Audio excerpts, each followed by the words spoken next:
Okay, folks, welcome back. This is the third teaching of a series of 8 for the first month of the ICT mentorship. Okay, we're going to be continuing on our theme of understanding the mindset that you have to have going into the marketplace, looking at things in a little bit reverse order than you're normally taught from a retail perspective. And this is one of those teachings that you're going to have that if you're new, you actually have the advantage here. For folks that have been trading for a while, that have adopted bad habits or an understanding or a belief that they have an understanding, it's going to be a little bit expensive for them because they're going to have to purge some of the things that they either subscribe to or wrestle with it until they either do or elect not to use this insight at all. I mapped out a crude depiction here, and I've been using it for months actually as a teaching tool. But we're going to really hammer it down in this mentorship because it's imperative that you know how we as traders are supposed to be viewing marketplace data delivery, reverse psychology, whatever the psychology of this informed money is. It's going to be diametrically opposed to that of the uninformed or speculative money, or quote unquote dumb money. And when we have these ideas, when we look at price, okay, the first thing we have to do is establish who is the victim here. You know, generally there's a victim always in every crime. And the perspective that the speculative uninformed money has is that, number one, they don't acknowledge that there's a smart money. There is not an entity out there that has, quote unquote, the right things always on, the right perspective, or that a market is rigged or controlled or manipulated or has any influence over long-term price delivery. The uninformed money, okay, or those that are uninformed in regards to how smart money actually operates and exists in the marketplace, their actual perspective really is that indicators are the answer. And uninformed money, their perspective holds the belief that price moves by indicators' influence. Okay, and the influence of an indicator being overbought or oversold, that is what the precursor is to a market moving higher or lower. And I can tell you, I subscribed to that for years as a new trader, and it took a long time for me to actually be broken away from that type of mindset. So if you're new and you haven't been exposed to indicator-itis and you're not infected with that yet, you're actually pretty good in terms of advantage. Those that like to use indicators are going to have a little bit of a struggle with this mentorship, because I'm telling you, basically, you need to get that out of your system, get that off your charts, because it is not how you're going to be able to see smart money. In fact, we're going to be able to use these indicators to be informed as to what the uninformed traders are actually thinking. So when we talk about sentiment next month, you'll have a lot more understanding about what that is, how it's developed, and what you can do with it. Now, obviously, we only exposed one side of the paradigm here by specifically dealing with the speculative uninformed money's perspective. You're not here to really so much learn about those individuals, because obviously we all know that there's a losing crowd in the marketplace, and your idea of being a part of that group is foolish. So we're here only to focus on what the smart money view is on the marketplace. And that begins by understanding that there is a huge, vast, enormous new pool of liquidity coming into the marketplace every single day. Even though there's new busted accounts all the time, the statistics tell us that 90% of traders lose their money. Large funds are in the same category. Not every fund is profitable. Just because there's a lot of people that are investing money into this fund or this fund manager does not in no way guarantee that that fund will exist a year, 2 years, 5 years from now. So we, as informed traders, our perspective is to hold the perspective of what a liquidity provider or smart money view is on the marketplace. And they put a spotlight on the aspects of uninformed money, because that's what makes the world go around in the marketplace. The smart money is there to provide liquidity, but they're doing it at a exchange premium. In other words, they're putting in trades that they're going to most likely come back to either offset or neutralize for their interests. And we're going to talk more about that as we go. But for now, understand that the smart money knows, in fact, that there is a large body of uninformed money out there. Contrast that with what we spoke of concerning the uninformed money's perspective, is there's a lack of an entity out there that has a smart money perspective on the price. They don't have an opinion or an idea-based perspective that there is someone or some entity or entities out there that have a smart money perspective, or that the banks would actually trade against large firms or funds. That goes against the grain of what a free market is. So when we have a smart money perspective in the marketplace, we actually use their perspective as everybody else's liquidity. And price is delivered to engineer efficiency for the smart money entities only. It's not anything outside that. So to hold the perspective of a liquidity provider, you are adopting a smart money perspective, and everybody else is liquidity. And the liquidity is going to be in the form of buy stops, sell stops, pending orders above and below the market highs that are most recently formed on your charts. Once we understand that there's two distinct perspectives, that's what creates the market efficiency paradigm. Both groups, okay, have their individual perspectives. The one that is smart money, they have the unique perspective of understanding already what the uninformed money is going to believe about the marketplace, and that gives them their edge. On top of that, they're actually in control of price. Just like anything else, if you own a storefront or if you own a business and your commodity is sold, who sets the price for that commodity? You're the store owner. Well, currency is owned by the bank, and they set the price on the value of that bank note or that digit on your screen that says you have XYZ number of dollars in, or francs or pounds or whatever it is that you're measuring your currency in. That value is set by the central bank that has printed that money.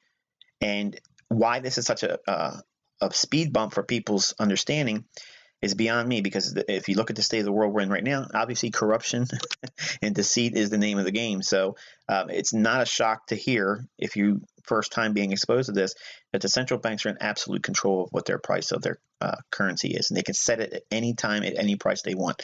Don't believe me? Look at what they did with the Swiss franc and the euro when it was depegged. Instantaneous wipeout. Okay. So once we understand both perspectives, okay, intimately, okay, we no longer have a at odds perspective on the marketplace. We don't vilify the market maker. We don't vilify smart money. We don't beat up or make fun of the uninformed money. In fact, what we do is we find a balance in between that. And we don't think in terms of victim or aggressor. We just think in terms of efficiency, because the markets are always going to trade in an efficient manner, but it's slanted and more prone to lace the pockets of the smart money, because they have the advantage of pricing wherever they want price to go to, and they already know what the perspective is of the uninformed money, and they also know how to manipulate that perspective at any given time based on chart patterns, based on indicators, based on just reactions to the market news. Now, as we go through this mentorship, we're going to be focusing primarily on your understanding of these four primary drivers in price delivery. It's retracement, expansion, reversal, and consolidation. Now, we're not going to talk specifically about that, but I want you to understand that all the things we're teaching here, they're all frameworks for you to understand those four general principles.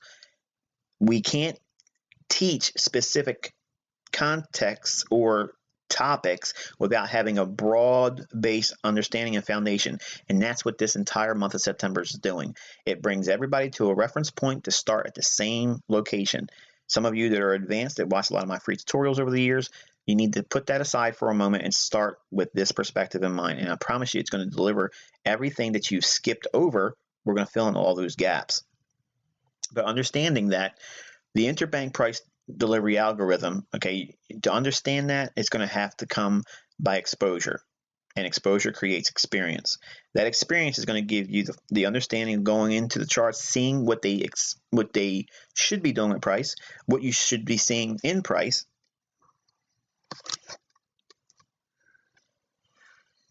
by seeing each individual component explained in detail and context. each individual part or component of the whole will be able to dovetail nicely, and you'll understand how everything fits together. But suppress that desire to feel like you have to have techniques and patterns and intricate secrets about how the chart does this or chart does that. You have to have the framework in mind and the foundation of why these things exist. Otherwise, all those little things ain't going to make any sense to you when I'm calling on you to refer to them. So with all that, what specifically should you be focusing on right now? As a new student in this mentorship, the first thing you need to know is there are very little things you should be bringing into your expectations and what your understanding should be. In other words, basically what I'm saying is you need to have no previous knowledge brought in with this. Kind of like put everything aside and assume, and it's very difficult for those that have already gone through different disciplines of trading because they have to try to forget what they already know. And even if they've made money with it, which is the worst thing that could have ever happened, is if anything outside of institutional order flow led to your profitability, it really was just coincidence. And coincidence can happen for a long time. I did it for 9 months and it was all pure luck, and then it no longer worked again. So understanding right now what it is specifically you're supposed to be doing, that's important as a new mentor student. The first thing you need to be doing is creating a daily price action log with price charts. Now, I know some of you don't want to do this. Some of you have resisted me telling you for years to do this, but I'm telling you, you all are here and you've paid for this mentorship. You paid for the understanding and experience that I've gained over the last 23 plus years. I can tell you how I got it was doing the very things I'm going to tell you to do in this specific video. It starts here. If you skip this video, if you skip what I'm teaching you in this video, if you ignore what I'm telling you what to do in regards to what specific things you should start with right now, it does not mean, okay, just because you've been trading longer than anybody else and because you have understanding what optimal trade entry is, because you understand what an order block bullish and bearish is, because you understand what a liquidity void is, that is not an advantage, okay? You need to go back to square one and understand that this is strength in your development. If you don't do these types of things, you're actually going to hurt your development and you're going to hurt and stunt your growth throughout this mentorship. So go back to square one. You're the new student. Do everything that's being described here and advise, because this is where the money starts coming in. If you have these things in place and you start right at this very core principle, it will develop. We're going to be focusing on this throughout the entire 12 months. Every month, we're going to build on what rules and what things that you're supposed to be looking for in the charts. But for right now, primarily, the only thing I want you to be doing is starting with a daily chart. Okay, your daily chart needs to show 12 months, no less than 9 months view. You have to have that much perspective on your chart. Don't have so much of a perspective you have multiple years on your chart. 12 months to 9 months, ideally. Okay, you need to have a 4-hour chart.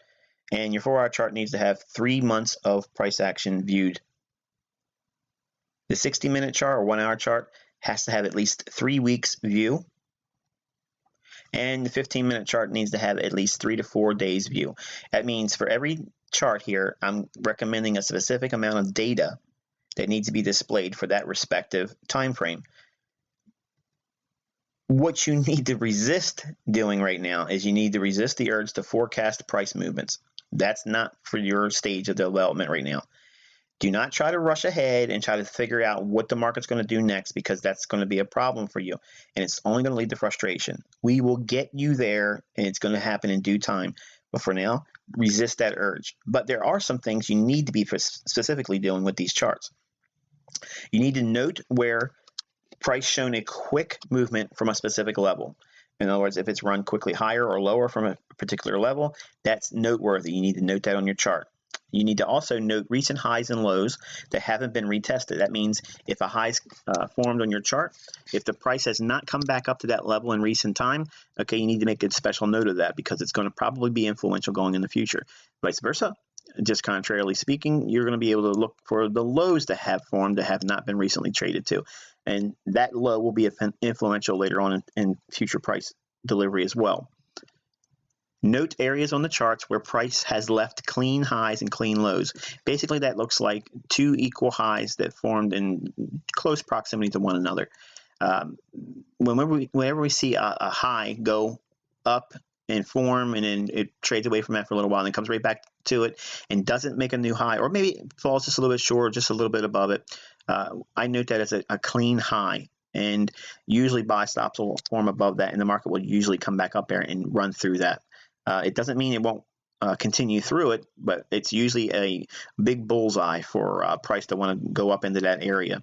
And the reverse is said for double bottoms or equal lows. When a low is formed and another low is equally formed in close proximity to the initial one, that's a big area for sell stops to pull or build up underneath those lows.